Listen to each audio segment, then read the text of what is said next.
I am Dr. John Grazel, and this is the second part of two parts in which, in connection with my course, we discuss complexities and systems thinking, and here we give a real world example from the island of Bali. In the systems explanation, I say, you can have simple, complex, and then very dynamic, complex situations, such as you climb one mountain step by step, you climb a range of mountains by going up, and then you have a compass that leads you to the next one and a map. But if you live on an island in the middle of an ocean with other islands, and you can't change the ocean, you can't change the distance of islands, you basically learn how to navigate by principles on the ocean in which you live. Well, let's look at the island of Bali. Very interesting case. Bali is an island. It's a volcanic island at the eastern part end of Indonesia. It goes up like a cone, and the center is a volcano, and it slopes down. And in dealing with systems, I suggest that one way of getting at it is look at three things. Look at the elements, the institutions, and the beliefs, and look at them in the short, medium, and long term. Now, in Bali, its geography is part of its elements, as is the fact that its major crop is rice. And because it's a volcanic island that slopes down, it actually cultivates rice through the use of terraced agriculture. So the water runs down from terrace to terrace. But as I said, you have to look at institutions as well as just elements. And rice is also part of one of the major institutions of Bali, which is the Hindu religion. Most of Indonesia is Muslim, but what happened in history was the Hindu empires of Indonesia got pushed into Bali. And basically what used to be kingdoms became still kingdoms, but they really were townships. But they stretched from the top of the volcano to the ocean because that's how the water comes down. And another institution around the religion are temples. They have temples all over the island, and they're at different heights. The highest temples are the mother temples, and then they have temples in the middle and temples at the sea. And from the perspective of people, the height is where God is, and the sea is where the evil demons are. Now, that's an institution of Bali. They also have deep beliefs in connection with that. And the most important beliefs they have, one is that the world is constantly in battle between good and evil, and that people, a foundational principle, is that people have to balance the world. It is people who keep the world in balance. And they do that through their religious practice and through prayers and that. And in the case of Bali, to another very, very interesting institution, dance. Dance is key to Bali. Dance is not something that just traditionally was performed by individuals. Every village did it.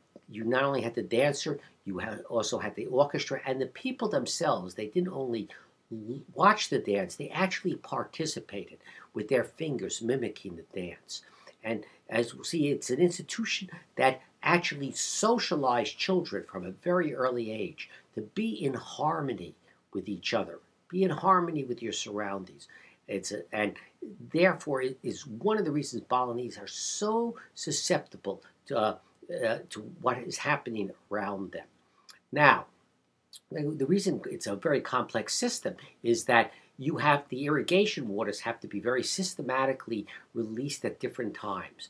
And the way they do this actually is through the religious ceremonies. Different ceremonies at different temples correspond with releasing water at different irrigation areas all across the island. And this is how they not only balance the universe they felt through their religious rituals, they balance the relation between communities because all the communities would come together and participate in the ceremonies. It's the way they also balance their distribution of water. So it was a complex system, and they had a way of steering themselves through their rituals. Now, what happened is we talk about history. Interestingly enough, in history, Indonesia became independent after the Dutch were basically pushed out, and the leader of the Indonesians at that time was Sukarno, who himself had great aspirations to be an emperor in an empire. And interestingly enough, the Balinese also measure time through different calendars. And he actually didn't believe in the system and ordered that one of the most important ceremonies in Bali that occurs every 100 years be moved And just a few days before that was the new date was going to occur, there actually was an eruption of that volcano.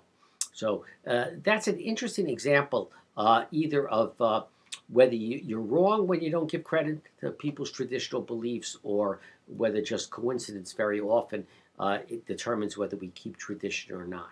But that's a bit of an aside. Uh, I We have one institution in Bali, which there is the traditional institution, therefore, of the religion and the temples.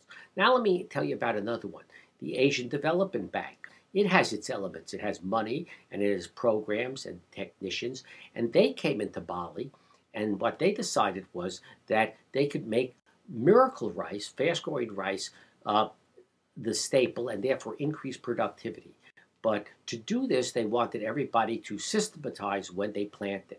They didn't want to respect the normal calendar that is used through the temple ceremonies, even though it was shown to them on a computer by an anthropologist exactly how this worked. And they therefore did away with that and had everybody plant their rice at the same time.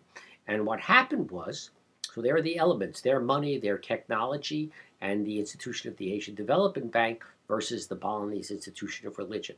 And what happened was there was a tremendous outbreak of insect infestations, because it turned out that by releasing the water at different times, you kept down the insect population. You didn't give them a chance to grow in stagnant water. But by having everybody do it at the same time, actually it created a crisis in the agriculture of Bali. Now, that's what happens very often when you don't look at the complexities of the situation. But at least that was managed in the end by returning to the old system and also putting in what's called integrated pest management. But we also talked about systems as being open and emergent. Something else came that neither the Balinese nor the Asian Development Bank thought about, and that was tourism. Under the old concept, the sea was where the system ended. It was where, and you didn't venture out of the sea. But the tourists, mainly from Australia, come from across the seas onto the beaches, and they brought an emergent new system. And what they brought with them was the tourists and their dollars and their alcohol and their money, and that resulted in what we call a process of commoditization, where things become commodities. So traditional dances that were used to harmonize and put people in trances became performances for money. The temples themselves became tourist attractions for money. Property became something you sold for money.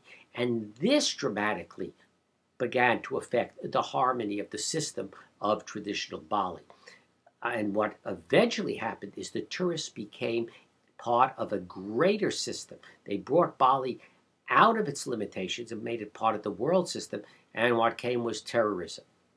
And there were several major terrorist attacks, as some of you may know, in Bali, killing a large number of people by outsiders, by Islamic fundamentalist outsiders whose targets were the tourists. But imagine that this island that had been built on harmony now became a target of terrorism. What was the Balinese response to that?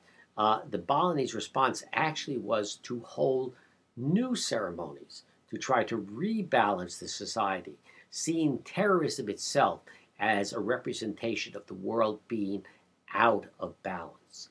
And so, just like they had done when years before a volcano erupted, right before a ceremony that the dictator Suharto had insisted be held when it wasn't supposed to, and then they rebalanced it through a ceremony to compensate for his ill-advised actions. So the Balinese have conducted ceremonies to try to rebalance the society from the attacks of the terrorists.